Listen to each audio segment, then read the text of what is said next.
Good morning, good afternoon, good evening, good vibes, good energy, good people. It's your boy Mickey Fenty, aka Mickey Made It. If you're new to this channel, you know what to do to this channel. Subscribe right now. Also, if you want to support my brand, it's inspiredbydreams.shop. Right down there, see? Get something new, add something new to your closet, and just dress original. Okay, today's episode, this is very deep. It's something I always bring to you now and then, every now and then.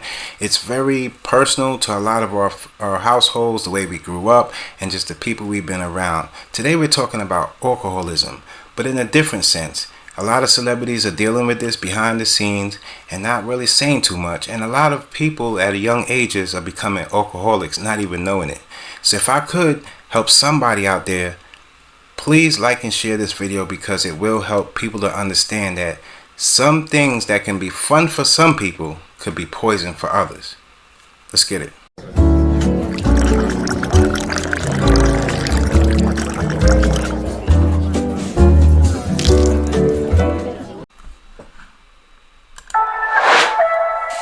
Mickey made it. Mickey made what you made, Mickey. Mickey made it. Salute, salute, Mickey.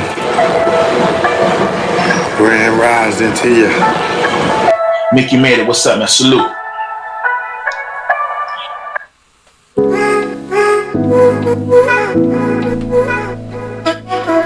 It's everywhere you look. It's the answer for every emotion, every accomplishment, every loss, everything. I feel like alcohol is a really big distraction away from the beauty and fullness of what life has to offer. I feel like every time we do drink, it's taking us away from reality. Why do we drink? We drink to feel something. And the reality is that feeling is not the way you're feeling. You're masking it with something else, when we should be really focused inwardly on like, how are we actually feeling? You should be able to go to a party. You should be able to go to a celebration. You should be able to talk to people without drinking at all. That's something to work on. Maybe it doesn't seem like it's obtainable. It's kind of like one of those things in our culture. I'm like, how did this get so like out of hand and such a thing? Obviously, it's a billion-dollar industry. I think that the world and our culture would be a lot better off without it. It is immersed in every part of our culture. Let's go watch a sports game. Let's drink. We did something we need to celebrate. Let's drink. We did something that we need to mourn. Let's drink. Listen, I have the most amazing last night of my life drinking story.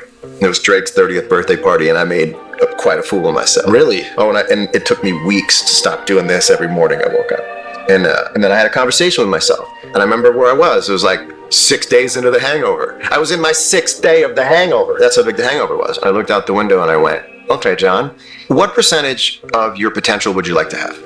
And there's no wrong answer. What is it? I went, 100. I want it all. I said 100. I want it all.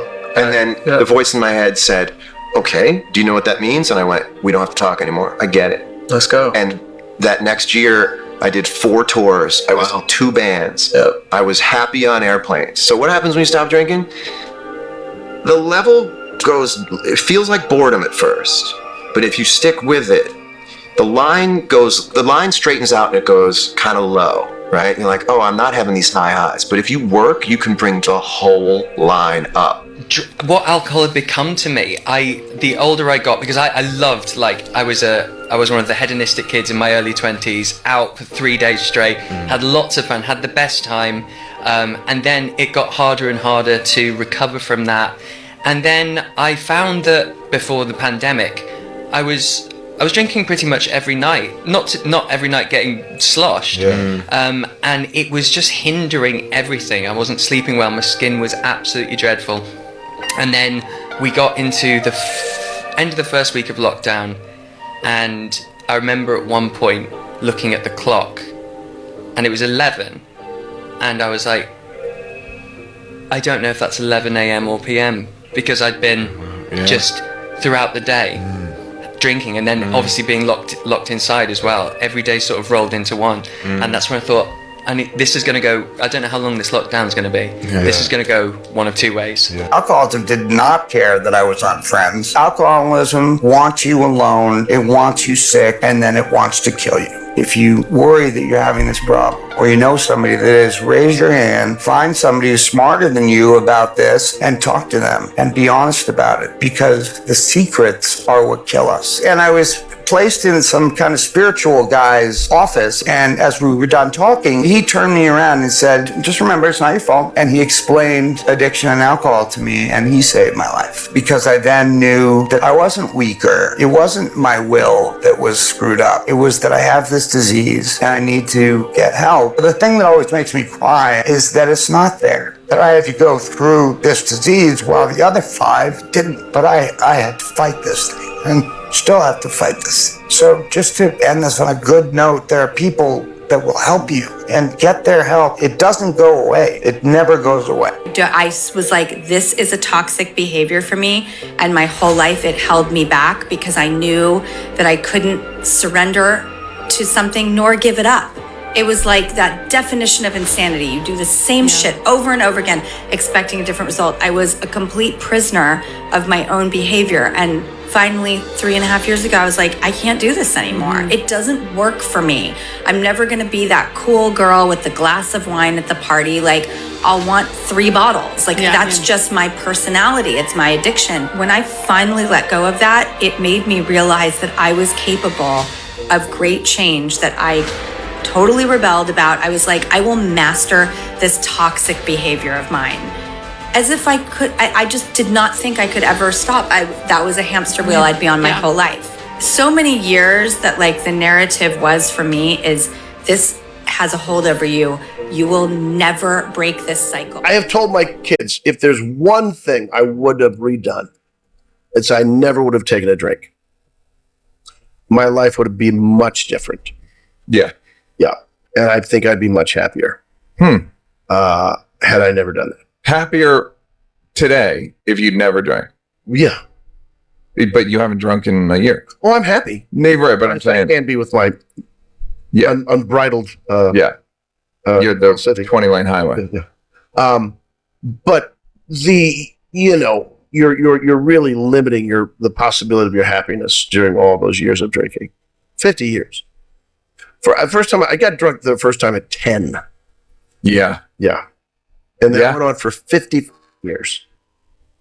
I tell my son all the time, and he's only 11, and I've been telling him this since he was 9. Don't date a woman who drink alcohol.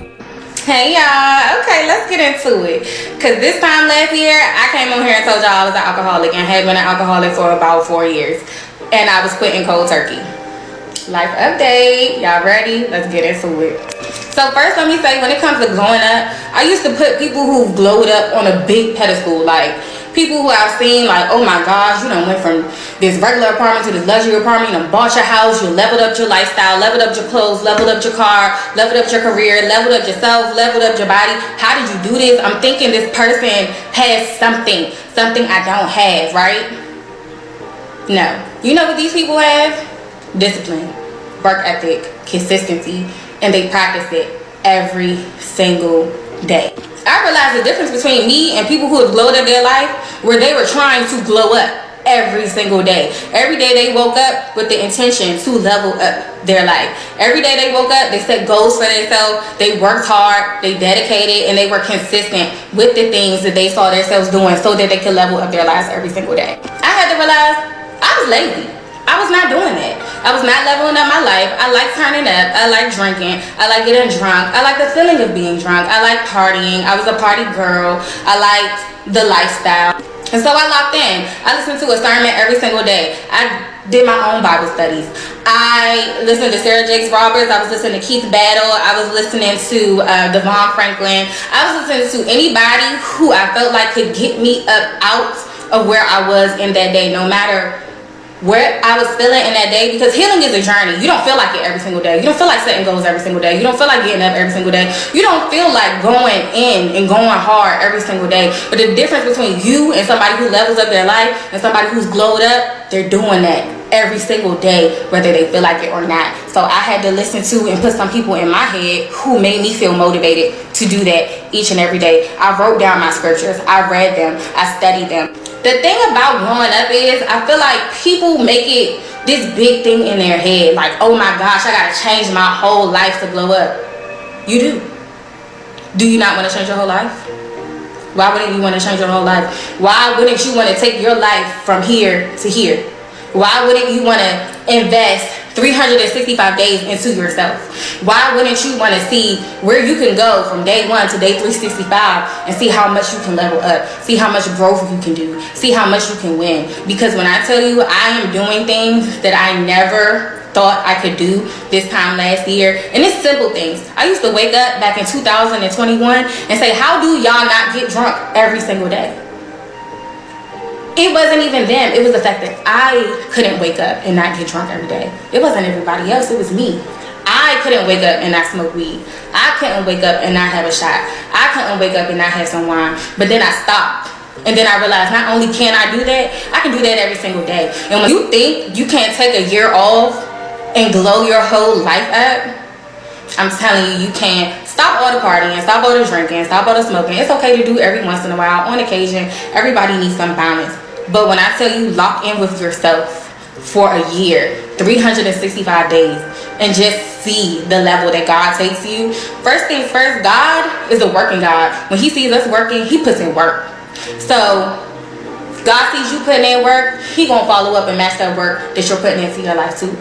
Alcohol used to be this social thing I used to connect with people and go out, had now become something I did nightly alone by myself. I woke up with the worst hangover, and for the first time ever, I had this voice in my head that said, this is not okay. Those situations created such a deep level of shame inside of me that I wasn't able to shake alcohol in the wake of those experiences. And I just held on to that belief that real Lucy came out when she was drinking. Up until I gave it up, alcohol played a major role in my life. I started drinking young. People who drink every day have smaller brains. I was drinking to try to take the pain away. I actually didn't know who I was until very recently. Alcohol is not a health food. I kind of thought to myself that if I can give up alcohol for a whole year, that proves I'm in control. I'll be able to go back to it and this won't happen again. But obviously, that's not the case. Well, I, like a lot of people, being completely honest, during the pandemic, fell off and felt really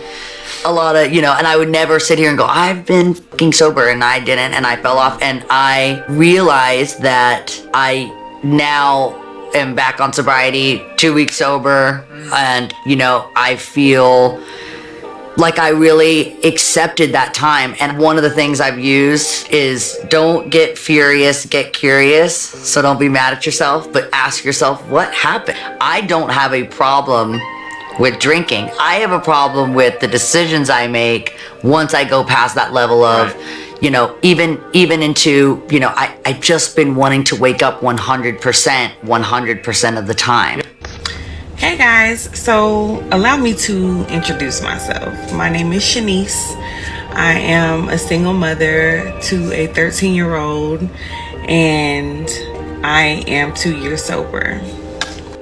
I grew up in a happy and very loving family. I did not experience any type of trauma growing up, and I wasn't around people who were heavy drinkers. In fact, I don't remember my parents drinking any alcohol when I was younger. They probably did, but I just don't have any memory of that. I don't know how deep drug and alcohol is in my family, but my biological father was a drug addict, and so was my uncle. And there are a few alcoholics that I know of, or maybe a couple, and one family member passed away from alcoholism. I have 2 siblings that I grew up with in the same household, and I am the only one in my immediate family that struggled with alcohol use disorder. Now, how did I become addicted to alcohol? I really don't know. It could be genetics, but also I abused alcohol early on. So when I started drinking, I started out binge drinking. And some of the factors that increase your chance of developing alcohol use disorder is misuse and abuse of alcohol.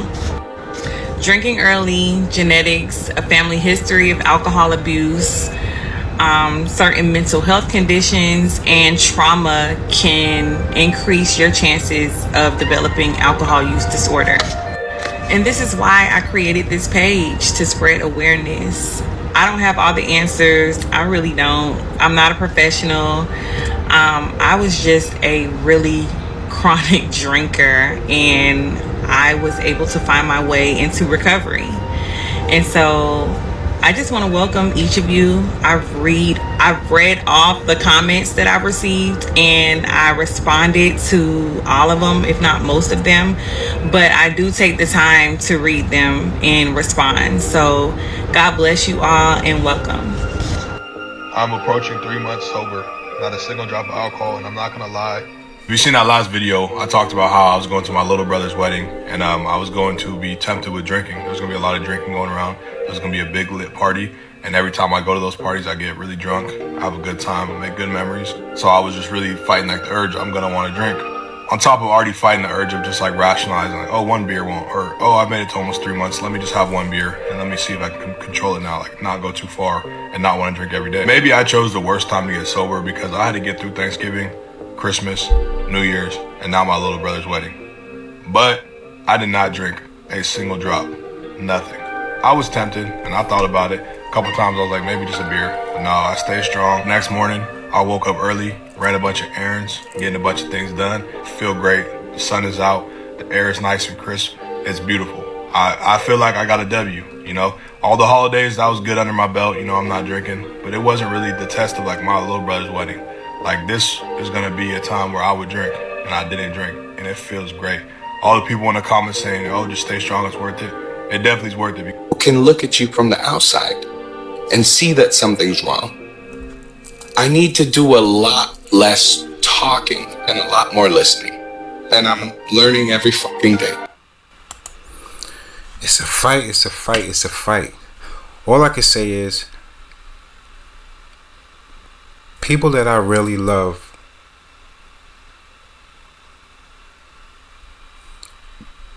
dealt with alcoholism. And the respect I have for them, sometimes you don't know what to do. But all I can say is it is something that you have to know that there is a different type of energy when you stop drinking. And you can still reach that boost and still reach that sense of just being alive and being aware without drinking, man. And people, it's going to be a fight because it's not easy to tell people to take away the things that numbs them for the things that they're going through. But finding understanding in the things that you do and the things that hurt you is way more of a benefit than the things that numb you and just for the spirit of the moment. I love you guys, and anybody that's dealing with alcoholism or anybody that's alcoholics in their family or anything, try to help them in the slow ways you can. Maybe just let them know information, tell them how much you love them and how much you see them, you know, in another place doing better for themselves. You know, congratulate people, big people up, and champion them for their hurdles when they get through it, because it's not easy. It's going, you know, it's a lot going on, you guys. Let me know in the comment section how you feel on this conversation, and love you guys. And until next time, it's your boy Mickey Fenty, aka Mickey Made It. If you're new to this channel, you know what to do to this channel. Subscribe,